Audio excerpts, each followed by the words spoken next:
कौन सी है? 7। क्या है? 7। Very good. उससे बड़ी? 10। Very good. उससे बड़ी? 17। उससे बड़ी? 77। ये आपका क्या है? Ascending order. सबसे छोटी संख्या, उससे बड़ी, फिर उससे बड़ी, उससे बड़ी। ये आपका क्या हो गया? असेंडिंग ऑर्डर हो गया। अब आ रहा है डिसेंडिंग ऑर्डर। उसमें क्या होता है?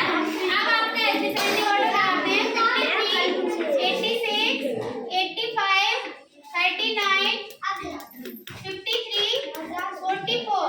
तो इसमें डिसेंडिंग में आपको क्या करना है? सबसे बड़ी संख्या देखना है। कौन सी संख्या? सबसे बड़ी। तो इसमें बताइए सबसे बड़ी संख्या आपकी कौन सी है? 6। 86। उसके बाद उससे छोटी कौन सी? छोटी 86 के बाद क्या आएगा? 55। 85 के बाद क्या आएगा? 53। क्या आएगा? 53 के बाद क्या आएगा? 44 के बाद 44 के बाद 39।